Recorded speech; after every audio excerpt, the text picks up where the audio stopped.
All right, so I just got back from shooting with the new Nikon ZR, depending on where you're from. And this is going to be part of the new Z cinema line. So this is the first time they've come out with a camera like this. Like, they haven't done anything outside the box like this ever. And this is going to be the first time that we're seeing that collaboration between Red and Nikon. So if you didn't know, Nikon actually bought Red a couple years ago. So now they own the patents and everything. So this camera shoots 6K 60 internal RAW, and that's Red RAW.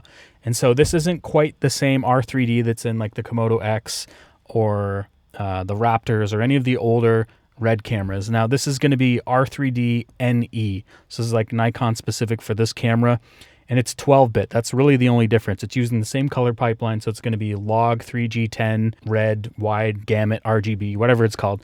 But it's the same color pipeline, so you're going to be able to use any of the Red creative LUTs, color grade them to match pretty much exactly the same. And so that's kind of exciting. That's kind of what Sony's trying to do with the FX2, the FX3, and match their Venice cameras. This is kind of in that same realm. So small, compact, tiny cinema camera. So I obviously didn't have a lot of time with this camera. I only got a short preview with it. We had about an hour and a half with the camera, and we had to have the Nikon rep there with us, which was honestly pretty good because then we could ask him questions. And then the sky got crazy dark. The clouds rolled in. So I did get a little bit of footage here. I didn't shoot anything other than just R3D. So we shot Red RAW. And with that 1 terabyte card I had in the camera, it said I only had like 36 minutes of recording. So that goes to show you the data bit rate that that camera is putting out, which is crazy.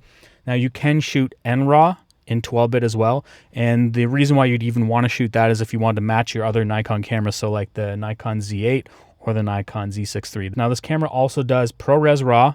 It has all the RAW options, and it also has ProRes 422 HQ, and then you can also do H.265 and H.264. But I think the standout feature is obviously being able to record Red RAW internally with this camera. Now, there are a few things that I didn't get to try. So obviously I didn't get to try the overheating test. This camera has no fan in it. It's all passive cooling. So that could bring some concern. Most cinema cameras have fans because you're going to be running them continuously all day on set or whatever. So this doesn't have it, but this camera is tiny. It's thin, it's light.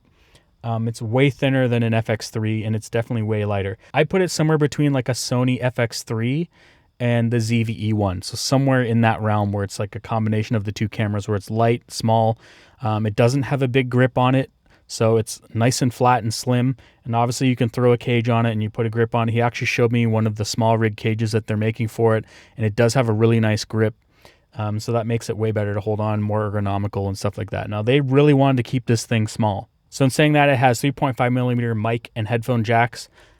And this is the thing that's going to freak people out, but it has a micro HDMI port. I don't know why they didn't put a full-size HDMI port on it. The micro HDMI is obviously fine. It can send the same signal, the same feed, but it's not as robust of a connection. And when it comes to card slots, it's actually got dual card slots. But again, kind of weird. They went with a CF Express B as your main card slot for all your high RAW options, which makes sense.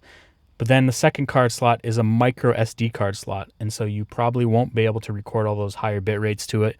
But you can record proxies to it. So that makes sense. I mean, most cinema cameras, like high-end cinema cameras, don't have dual card slots. And then I'd say the biggest standout feature about this camera is the screen. The screen is amazing. So this has a 4-inch screen, which we haven't really seen in a mirrorless camera. Now, obviously, the Blackmagic pocket cameras have had those big screens on the back. But this has a 4-inch 1000 nit screen, and it looked great. And it was kind of crazy when I compared it to my Sony a7S III, which is what I'm filming on right now, and how small it is. Like I'm just used to this camera having a small screen. And because that screen almost covers the entire back of the camera, there's not a lot of buttons on the back. There's literally just a play button, a menu button, and your joystick. And then on top you have 3 custom buttons.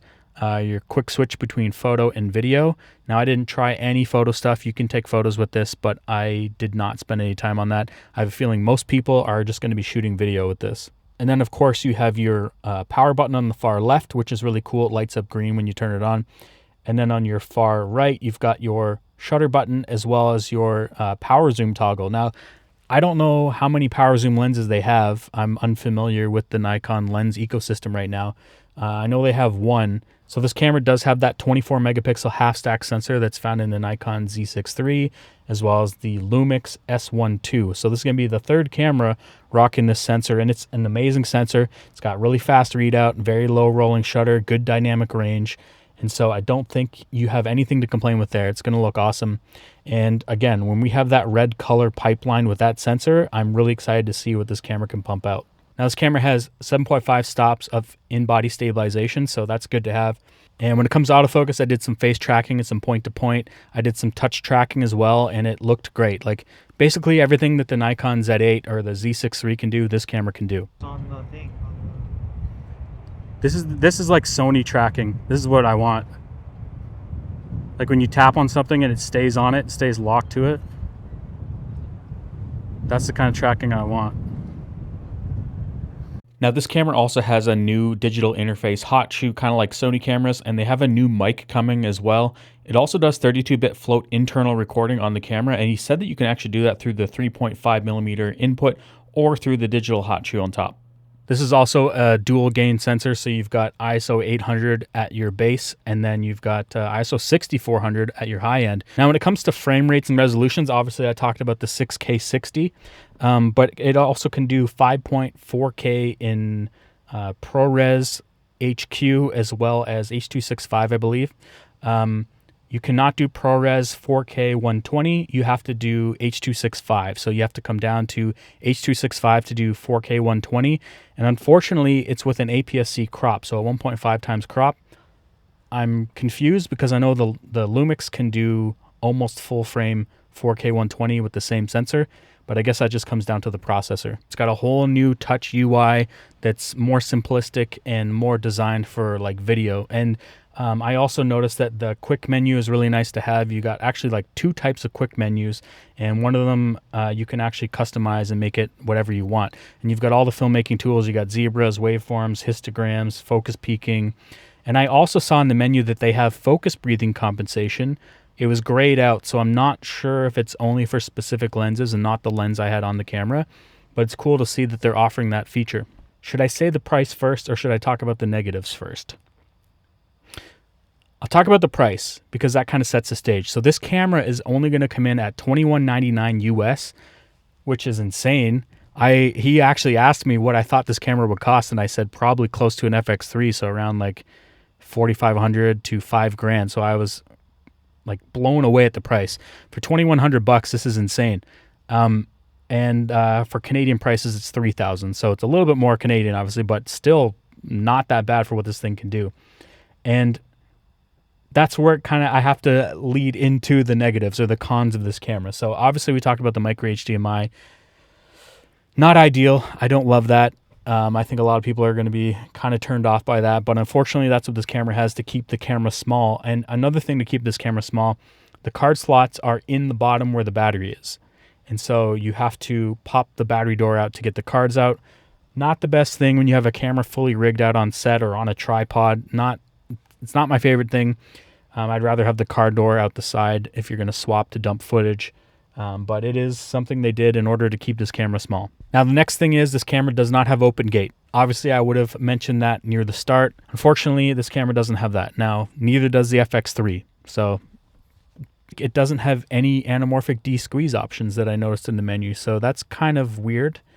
And that's an easy firmware fix, so he could neither confirm or deny that it was going to get a firmware update. And as I mentioned, there's no fan, so we're going to have to wait and see what that's going to do when it comes to overheating. Well, you're shooting 6K 60 red raw, I'm not sure, but we'll have to wait and see what that does. I don't have any idea. I never got to test.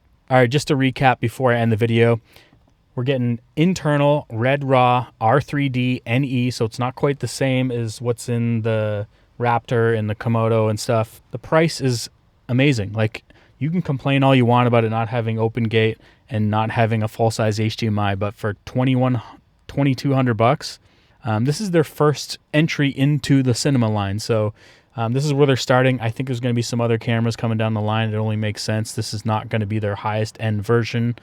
So it's kind of exciting to see what they do. And yeah, that's kind of just my preview of this camera. I hope you guys enjoyed the video. If you liked it, give it a thumbs up. If you dislike this video, give it a thumbs down twice. Don't forget to hit that notification bell. I'll see you guys in the next one.